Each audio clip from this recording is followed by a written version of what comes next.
खाना जी maths classes में आप सभी का स्वागत है। आज हम पढ़ेंगे डायनामिक्स की एक वीडियो थी चैप्टर नंबर 3 में, तो उसके ऊपर एक कमेंट आया हुआ था कि एक्सरसाइज 3.1 का क्वेश्चन नंबर 20 और 24 किसी बच्चे को समझ नहीं आया था। तो आज मैं उसी की सॉल्यूशन वीडियो डाल रही हूँ। तो शुरू करते हैं। देखिए, एक्सरसाइज 3.1 है हमारे पास। 3.1 के अंदर क्वेश्चन नंबर 20 देखिए क्या है। A body is attach to one end of inextensible string, कि कोई बॉडी है जो किसी इन एक्सटेंसिबल यानी कि जो हमारे पास में क्या होती है, एक्सटेंड हो सकती है, उस रस्सी के साथ एक किनारे के साथ बांधा हुआ है, और जो दूसरा पार्ट है वो वर्टिकल लाइन में क्या कर रहा है, मूव कर रहा है। और वो क्या किस तरह मूव कर रहा है कि n कंप्लीट ऑसिलेशंस पर सेकंड, एक सेकंड के अंदर वो n चक्कर काट रहा है। देखिए, अगर आपको याद हो जब हमने इसके अंदर फ्रीक्वेंसी की डेफिनेशन की थी तो वो क्या थी, number of oscillation made in 1 second.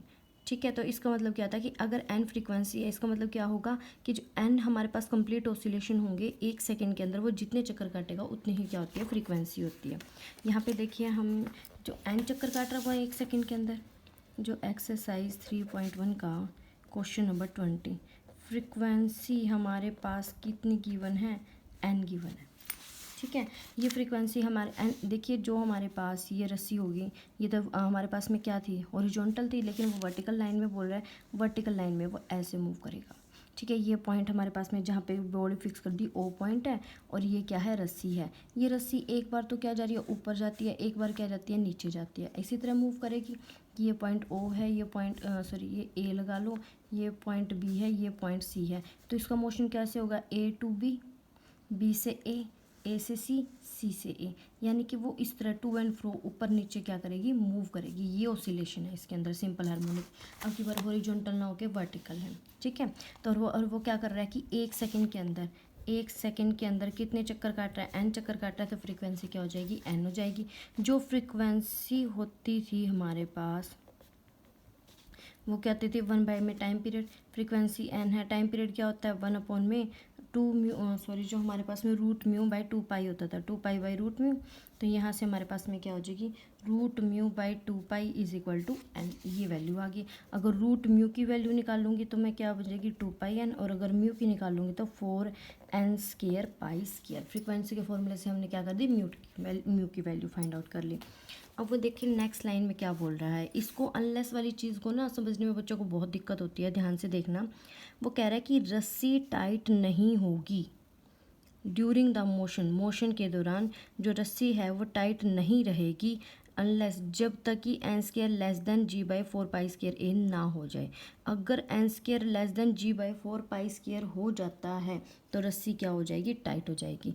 देखिए इसमें ना अनलेस की मतलब नेगेटिव सेंस में लेके चल रहे हैं। अगर इसको पॉजिटिव सेंस में बनाऊँ मैं, दोनों को नेगेटिव इंडिकेशन लेके चलो, स्ट्रिंग विल, नोट ख़त्म कर दो, string will remain tight, unless की जगह क्या हो जाएगा, इफ़ हो जाएगा। देखिए जो लाइन है ना, जो the string will not remain tight unless n² less than g/4 pi square A. इसका अगर मैं नेगेशन लेके चलूँ, नेगेशन मतलब कि नेगेटिव सेंस लेके चलूँ, क्या लेके चल रही हूँ मैं यहाँ पे, नेगेटिव सेंस अगर मैं लेके चलूँ इसकी, तो देखिए क्या बनेगी नेगेटिव सेंस यहाँ पे, the string will remain tight. देखिए मैंने क्या किया है यहाँ पे, नोट को हटा दिया, विल रिमेन टाइट, अनलेस की जगह क्या हो जाएगा, if n² less than g/4 pi square A. जब तक हमारी रस्सी क्या हो जाए, जब तक हमारा n² इससे छोटा ना हो जाए। अगर n² इससे छोटा होगा तो रस्सी क्या हो जाएगी, टाइट होगी। ये हमने क्या करना है, प्रूव करना है। ठीक है, ये वाली चीज़ हमने क्या करनी है, लेके चलनी है। देखिए ध्यान से, जो रस्सी अगर वो ऊपर जाएगी, जो मोशन होगा वो ऊपर नीचे जा रहा है। देखिए अब जो रस्सी है, जैसे जैसे वो यहाँ पे ऊपर की तरफ जाएगी तो उसकी क्या हो जाएगी, टेंशन बढ़ जाएगी। The string will remain tight, वो टाइट होगी if the end of string moves upward. अगर वो अपवर्ड ऊपर की तरफ जाएगा तो टेंशन क्या रहेगी, रस्सी के अंदर टेंशन पक्का होगी। ठीक है, एंड बिकम स्लैक, स्लैक मतलब कि ढीली, ढीली कब होगी, इफ़ जो स्ट्रिंग है या जो बॉडी है वो मूव्स करेगी डाउनवर्ड, कि डाउनवर्ड डायरेक्शन में क्या करेगी, वो मूव करेगी, and at that time acceleration of body, acceleration जो होगी बॉडी की वो क्या होनी चाहिए, is greater than acceleration of gravity. देखिए इस चीज़ का क्या मतलब है कि जैसे कोई हमारे पास में चीज़ है, कोई भी भारी सी चीज़ है वो जल्दी पहुंच जाती है नीचे, ठीक है, और जो हल्की चीज़ होती है वो क्या जाती है, धीरे धीरे जाती है। क्यों जाती है, क्योंकि जो भारी हमारे पास में चीज़ होगी, जैसे कि ये अर्थ लगा लो, ये हमारे पास में क्या है, अर्थ है। जब भी कोई भारी सी चीज़ नीचे की तरफ गिरेगी तो वो उसके वेट के कारण, उसके वेट mg के कारण उसका जो एक्सेलरेशन होगा वो ग्रेटर देन क्या चला जाएगा, एक्सेलरेशन ड्यू टू ग्रेविटी, क्योंकि उसके वेट के कारण। तो सिमिलरली यहीं पे बोल रहा है कि जो वो रस्सी होगी जब वो नीचे की तरफ जाएगी तो वो ढीली कब होगी, जब उसका रस्सी का एक्सेलरेशन क्या हो जाए, हमारे पास में एक्सेलरेशन ऑफ बॉडी क्या हो जाए, ग्रेटर देन हो जाए किससे, एक्सेलरेशन ऑफ ग्रेविटी। अगर एक्सेलरेशन ग्रेविटी की एक्सेलरेशन से ज़्यादा हो जाएगी तो वो तो क्या हो जाएगी, ढीली हो जाएगी, रस्सी खिंचाव होगा ही नहीं। लेकिन वो टाइट कब होगी, जब एक्सेलरेशन हमारे पास में बॉडी का एक्सेलरेशन लेस देन हो जाए। इसको उल्टा लेके चलेंगे कि जो हमारे पास में टाइट, वो टाइट रहेगी कब, जब एक्सेलरेशन क्या हो जाए, हमारे पास में कम हो जाए। अब बड़ा है तो वो क्या हो जाएगी, ढीली हो जाएगी। बस इसी लाइन को बोला है, देन ड्यूरिंग मोशन, मोशन के अंदर हमारे पास में मोशन बोल दो या फिर सॉरी डाउनवर्ड मोशन बोल दो, क्योंकि सारा काम डाउनवर्ड मोशन पे चल रहा है। तो during this downward motion the string will remain tight. देखिए जो हमारे पास में स्ट्रिंग है वो कब टाइट होगी, कब टाइट होगी, जब मैक्सिमम एक्सेलरेशन किससे बड़ा हो जाए, छोटा हो जाए जी से।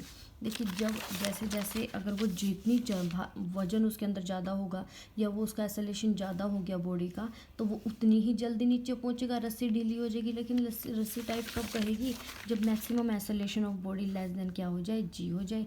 मैक्सिमम एक्सेलरेशन क्या होता है, म्यू इंटू जो भी हमारे पास में क्या जाएगी, डिस्टेंस ए है, लेस देन जी हो जाए। म्यू की वैल्यू क्या है, 4π² n² a लेस देन जी, तो n² less than g by में 4π² a, ये हो जाए।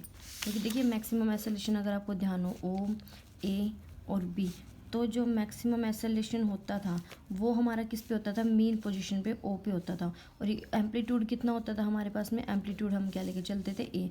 तो जो हमारे पास में mean at O, maximum acceleration at O, और वो किसके इक्वल होता था, म्यू एल ए के इक्वल। तो बस यही बोला कि मैक्सिमम एक्सेलरेशन म्यू ए होगा और वो लेस देन हो जाएगा जी, क्योंकि रस्सी टाइट बनानी है। तो अगर रस्सी टाइट होगी तो हमारे पास n² लेस देन चला जाएगा, जिससे यानी मैं कह सकती हूँ इस पूरी लाइन को, string will remain tight if n² less than g by में 4π² a। अब नेगेशन लेके चलो, तो जो स्ट्रिंग है वो will not remain tight,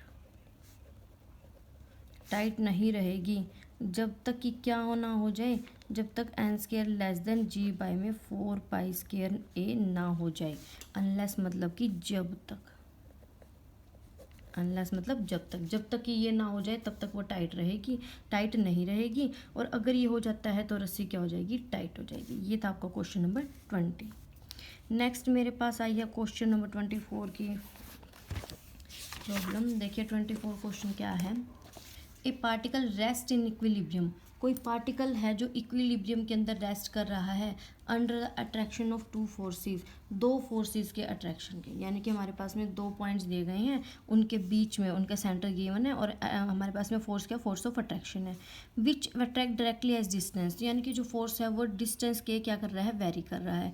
intensity क्या है, कॉन्स्टेंट्स क्या है, म्यू एंड म्यू डैश। अगर पार्टिकल को किसी एक के बिल्कुल पास में लाया जाए तो उस टाइम टाइम ऑफ ऑसिलेशन क्या होगा, ये हमने क्या निकालना है। देखिए कैसे होगा, शुरू में हम क्या करते हैं, कोई भी पॉइंट ले लेते हैं। ये पॉइंट ए है, ये पॉइंट ले लेते हैं, ये ए ले लो, ये ए डैश ले लो, ये पॉइंट बी कर लो। Let the particle is placed at B under equilibrium, ठीक है, and A dash are centre of forces. A dash क्या ले लेते हैं, सेंटर ऑफ फोर्सेस ले लेते हैं। लेट कर लेते हैं ए बी को ए के इक्वल, ये डिस्टेंस ए ले लो, ये डिस्टेंस क्या है ए डैश, एंड जो ए डैश और बी है वो क्या ले लेते हैं, ए डैश ले लेते हैं। लेट द पार्टिकल, अब वो बोल रहा है ना स्लाइटली डिस्प्लेस करना है, इज स्लाइटली डिस्प्लेस टुवार्ड्स ए। अगर मैं ए पॉइंट की तरफ लेके चलती हूँ तो let p be the position of particle. हम क्या करते हैं, पोजीशन ले लेते हैं पार्टिकल की एट एनी टाइम टी, किसी भी टाइम टी पर उसकी पोजीशन ले ली। और लेट कर लो कि जो बी पी है वो कितना है, एक्स है। जो बी पी है वो कितना ले लिया मैंने, एक्स ले लिया। अब देखिए एक हमारे पास, आपको मैं बताऊँ, आपने कभी देखा होगा कि दो हमारे पास में जो, अब जब हम छोटे छोटे थे तो मैग्नेट्स लेके आते थे, ठीक है ना, तो वो छोटे छोटे जो मैग्नेट्स होते थे वो एक दूसरे को, जो हमारे पास में छोटे छोटे मैग्नेट्स होते थे उनको जब मैं पास में लेके आती थी तो वो उतनी ही जल्दी इंटेंसिटी के साथ चिपक जाते थे, और जब मैं उनको दूर लेके जाती थी वो कम चिपकते थे। तो यहाँ से मैं कह सकती हूँ कि जो फोर्स होगा वो इंक्रीज़ होगा, या फिर मैं कहूँ फोर्स बढ़ेगा if distance is low, distance is minimum. तो जो फोर्स होगा वो हमारे पास क्या है, मोर लगा लो, या मोर होगा या फिर ज़्यादा होगा, ठीक है। तो जो फोर्स है वो इंक्रीज़ होएगा अगर डिस्टेंस क्या है, मिनिमम है। यानी जो फोर्स है वो हमारे पास लो होगा अगर जो डिस्टेंस है वो हमारे पास क्या है, मैक्सिमम डिस्टेंस है, ठीक है। तो यहाँ पे देखिए अब जो बी पॉइंट के ऊपर है पार्टिकल, ए और ए डैश सेंटर ऑफ फोर्सेस है, इंटेंसिटी किसकी ज़्यादा होगी, ए पॉइंट की तरफ वाले की, क्योंकि ए से ए डैश भी, तो ये क्या चला जाएगा, डिस्टेंस ए डैश प्लस एक्स, ये डिस्टेंस की जाए कितना रह गया, ए माइनस एक्स। जितना कम डिस्टेंस उतनी ज़्यादा क्या हो जाएगी, उसकी पावर हो जाएगी, ठीक है। अब नाउ जो फोर्स होता है, फोर्स क्या होता है, मास इंटू में एक्सेलरेशन, ठीक है। तो जो ए पॉइंट पे हमारे पास फोर्स लगेगा, फोर्स अलोंग ए पॉइंट से जो फोर्स लग रहा है वो देखिए क्या होगा, एम मास। मास हमारे पास में यहाँ पे गिवन नहीं है, तो लेट कर लेते हैं कि जो पार्टिकल है वो क्या है, एम मास का है। Let the mass of particle is M, ये हमने लेट कर लिया। तो एम मास तो ये हो जाएगा हमारे पास में, एक्सेलरेशन क्या हो जाएगी, म्यू इंटू ए हो जाएगी, क्योंकि ए तो डिस्टेंस गिवन लेके चलेंगे हम लोग, म्यू क्या हमारे पास में इंटेंसिटी है तो म्यू ए हो जाएगी। तो एम के अलोंग तो एम म्यू ए, और फोर्स अलोंग या फिर मैं कहूँ टुवार्ड्स ए डैश वो क्या चली जाएगी, मास तो सेम है, intensity mu dash A dash हो जाएगी। एट पॉइंट बी ये दोनों इक्वल हैं तो एम म्यू ए किसके इक्वल हो जाएगा, M mu dash A dash के, ये हमने यूज़ करना है इसके अंदर, ठीक है। अब आ जाते हैं equation of motion. Equation of motion यानी कि पी के ऊपर कौन सा फोर्स एक्ट कर रहा है। Now equation of motion, equation of motion लेके चलिए। देखिए D x square by D T square, ये तो हमारे पास में क्या हो जाएगा, मास इंटू एक्सेलरेशन फोर्स किसके इक्वल होगा, सबसे मैंने आपको बताया था जितना कम डिस्टेंस उतना ज़्यादा फोर्स।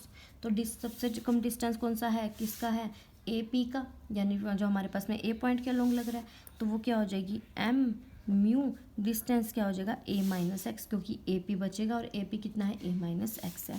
अब वहाँ पे हमारे पास में ज़्यादा डिस्टेंस है तो फोर्स की इंटेंसिटी कम, तो क्या हो जाएगी, M mu dash A dash plus X, ये बन गया हमारे पास में। यहाँ से M D square x by में D T square M mu A minus M mu X minus M mu dash A dash, और यहाँ से क्या हो जाएगा, एम म्यू डैश एक्स, ये बन जाएगा। ये दोनों तो कैंसिल हो जाएंगे क्योंकि ये दोनों इक्वल हैं, तो यहाँ से M D square x by में D T square minus M बाहर निकाल दो, mu plus mu dash into में एक्स, तो यहाँ से D square x by D T square minus mu plus mu dash into में एक्स। ये हमारी जो इक्वेशन होती थी वो क्या होती थी, d square x by D T square is equal to minus mu x, ये होती थी सिंपल हार्मोनिक मोशन की, और जो मेरे पास म्यू होता था वो कांस्टेंट होता था। तो यहाँ से कह सकते हैं कि दिस मोशन, ये जो मोशन है वो क्या है, simple harmonic motion. Time period क्या होता था, 2 पाई/√μ। म्यू तो है नहीं, लेकिन अब क्या है, म्यू प्लस म्यू डैश, ये क्या हो जाएगा, इसका टाइम पीरियड हो जाएगा। ये है आपका क्वेश्चन नंबर 24। बस इसमें एक चीज़ याद रखना कि फोर्स लो होगा अगर डिस्टेंस ज़्यादा है, एंड फोर्स इज़ लो की बजाय क्या हो जाएगा, मोर हो जाएगा कि अगर डिस्टेंस क्या है, मिनिमम है। इसको ही देख लो, अगर आप किसी चुंबक को किसी लोहे की चीज़ के पास लेके जाते हो तो जितनी ज़्यादा पास लेके जाते हो वो उतनी तेज़ी से चुंबक की तरफ भागती है, लेकिन अगर दूर से उसको अट्रैक्ट करने की कोशिश करो तो दूर से वो इतनी नहीं होती, पास से होती है। बस वही वाला हमने लॉजिक लेके चलना है कि फोर्स ज़्यादा होगा अगर डिस्टेंस मिनिमम है, अगर और कम होगा डिस्टेंस क्या है, मैक्सिमम है। तो यहाँ पे साफ साफ पता चल रहा है पी पॉइंट पर आने के बाद जो ए की तरफ है तो इंटेंसिटी क्या है हमारे पास में ज़्यादा हो जाएगी, ए डैश पे क्या हो जाएगी, कम हो जाएगी। तो इक्वेशन ऑफ मोशन में हमारे पास में ए डैश माइनस ए का अलोंग जो फोर्स होगा माइनस में ए डैश के अलोंग, वो हमारे पास क्या हो जाएगा, इफेक्टिव फोर्स हो जाएगा। ये है आपके क्वेश्चन नंबर एक्सरसाइज 3.1 के question number 20 and 24। I hope आपको समझ आए हों। अगर फिर भी कोई डाउट होता है तो प्लीज़ मुझे कमेंट बॉक्स में ज़रूर बताइएगा, और ताकि मैं इनके सोल्यूशन वीडियोस डाल सकूं और आपको अच्छे से क्लियर हो सके। आई होप वीडियो अच्छी लगी हो। वीडियो अच्छी लगी तो प्लीज़ वीडियो को लाइक करें, चैनल को सब्सक्राइब करें, एंड प्लीज़ इसको शेयर करें, क्योंकि जैसे आपकी प्रॉब्लम आई है तो और बच्चों की भी प्रॉब्लम आ सकती है और उनको भी समझने में आसानी होगी। कहते हैं ना, कर भला तो हो भला।